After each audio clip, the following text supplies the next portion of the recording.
Whoa! Hey guys, welcome back to my channel. Today is going to be a recommendations video because I want to give some summer recs because it is boiling hot. Number one, I'm sweating. Number two, there's a bug. Ew. Number two, a lot of people are going on vacation soon and I want to give you some fun, quick and easy reads for the summer. And I'm also going to include the books that I bought, some of the books because I'm going to have to buy more, some of the books that I bought for the summer and I'm going to read on the beach and by the pool. Oh my God, I need to be by a pool immediately. So yeah, let's get into it.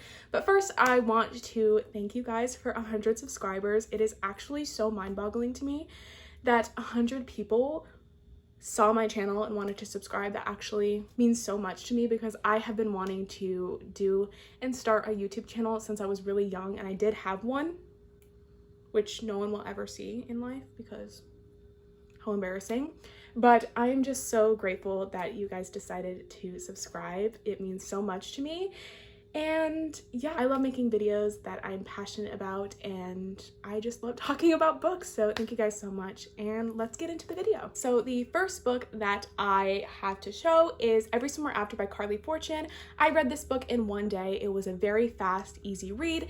It follows Percy and Sam, and they were childhood friends and end up, falling for each other, but something happens and they don't talk for many years. They wind up in that same town and find each other and rekindle their friendship and relationship and figure out what happened that made them not be friends anymore. And it's kind of very similar to Love and Other Words, where there's a then and now perspective from when they're kids and friends, and from now where they're trying to rekindle that friendship and turn it into a relationship, and you find out what happened. And I really enjoyed this.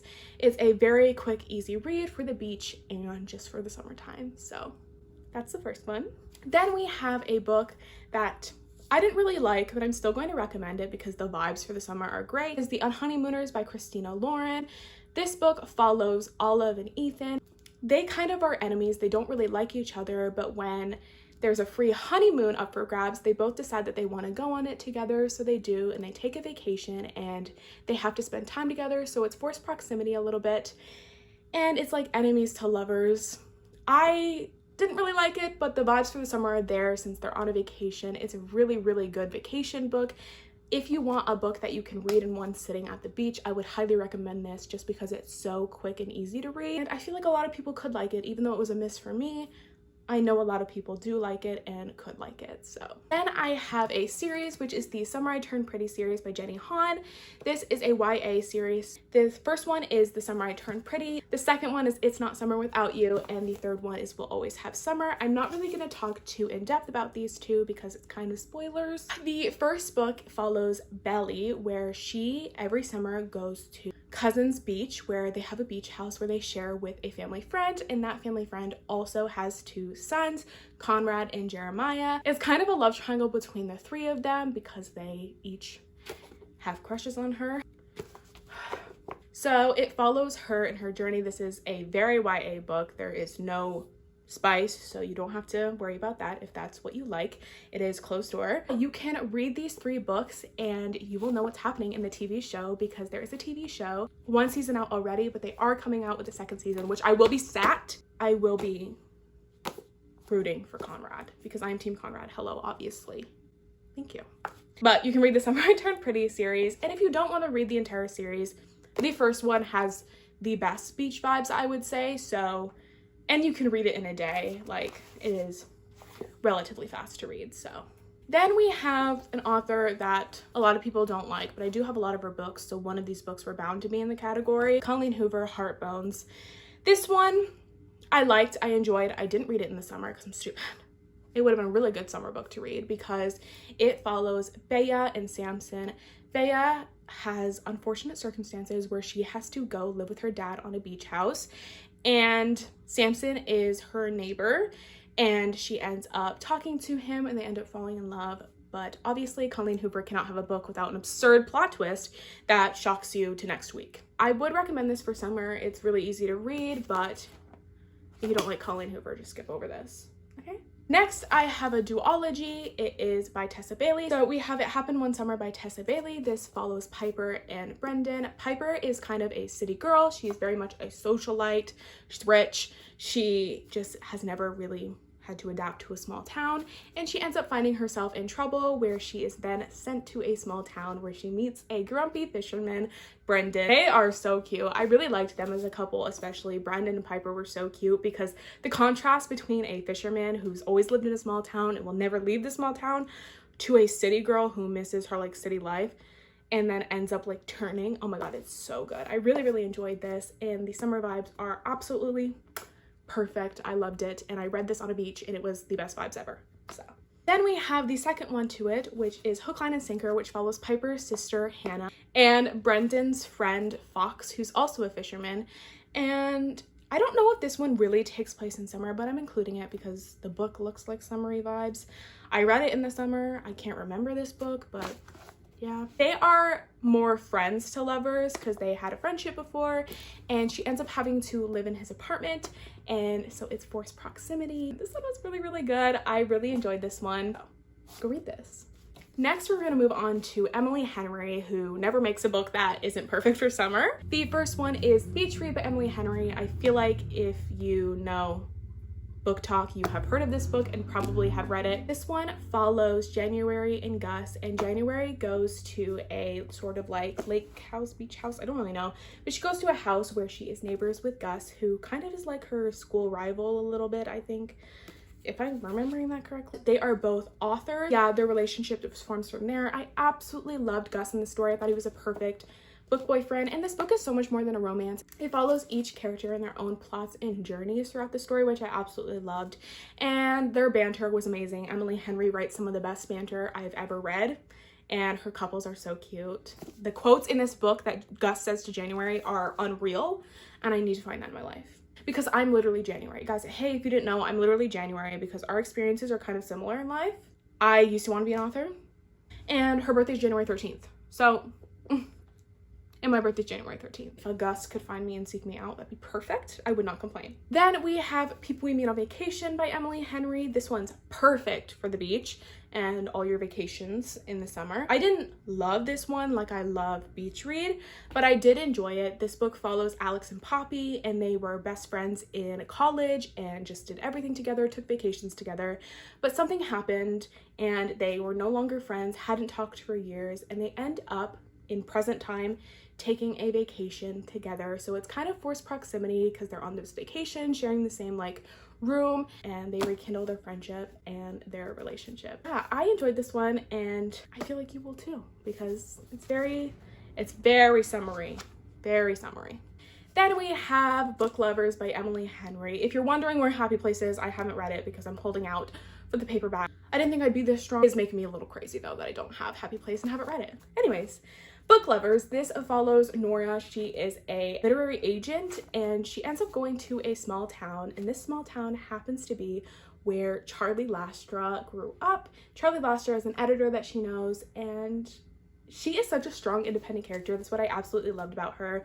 I loved her as a character, and I also loved the banter between Charlie and Nora. As I said, Emily Henry makes some of the best banter I've ever read about, and their relationship was really good. I thought it was so cute, and I absolutely loved it. So it is very summery. It's more of a small town summary than a vacation summary, but I love small towns, so I wasn't complaining. And then finally, we have two books that I don't know if they take place in the summer because I can't remember, but I associate them with summer, so I'm gonna recommend them to you. First one we have is Funny You Should Ask by Elisa Sussman. This follows Chani, I don't know how you say her name. I know this pronunciation in the book, but I don't remember, so that's my bad. Chani? Oh my god, that might be it. I might be the smartest person alive. Anyways, she is a writer, and she ends up having the opportunity to interview a very famous actor, Gabe, and they spend one day together, and stuff happens, like a little romance is there, but they don't see each other for like, I don't know, 10 years, something absurd, and they end up meeting with each other again when his career is kind of like on the rocks, and they end up rekindling whatever they felt on that one day. It's kind of an absurd plot, like if you really think about it, because you spend one day together and then you like remember every single thing about that day and you fall in love again like 10 years later. It's kind of absurd, but it's a book, it's fiction, it's fun to read about, And I read this on the beach and in the summer, so I associate it with summer vibes. I don't know if it is summer, but the cover looks summery, so. If you haven't read it, it's a really fun read, really quick and easy. It's a very short book, so I would recommend it. And the last book that I have to recommend for you that I've already read is The Spanish Love Deception by Elena Armas. This book I've heard lots of mixed reviews about, and if you were on Book Talk like in 2021, 2022, I feel 2021, I'd say. You've probably already read this book. This follows Catalina and Aaron Blackford. They're kind of enemies at the beginning. They work in the same place, so it's also a workplace romance. And she has to have a date for her sister's wedding. He ends up offering to go to this wedding with her. And it's kind of forced proximity because they have to stay in the same area. And I really, really enjoyed this when I read it. I don't think about it much anymore, so it wasn't a fave of mine. It's kind of a long summer read, but I feel like the summer vibes are there. They go on vacation, so how can the summer vibes not be there, you know? I feel like the summer vibes are there. If I'm wrong, I'm sorry. I don't remember. I'm now going to move on to the books that I bought for the summer that I will be reading on the beach and by a pool. The first book that I have is Meet Me at the Lake by Carly Fortune. This is her newest release. I have heard very mixed things about it, but let's not talk about that because I don't want to go in with preconceived notions. I'm pretty sure this follows Fern and Will. I think they like spent a day together. It's kind of like Funny You Should Ask, where they like spent a day together, had a friendship, had a like sort of chemistry going on, and they agree to meet up like the next year, I think on the same weekend or something, and she ends up showing up and he doesn't or something like that. And she's like, okay, what the fuck? And then he ends up many years later coming into her hotel and motel that she's running, like her family business. And she's like, hey, so what is this? And I think they end up rekindling and their relationship. I'm pretty sure it's similar in the way Every Summer After is, where it's then and now perspective, where we see then as in the day that they spent together and they're now trying to rekindle that chemistry in that relationship. I'm excited for it. I absolutely love the cover. I did judge a book by its cover because this book is gorgeous. You will catch me on a beach reading this, so. The last books that I'm going to talk about are the Chestnut Spring series by Elsie Silver.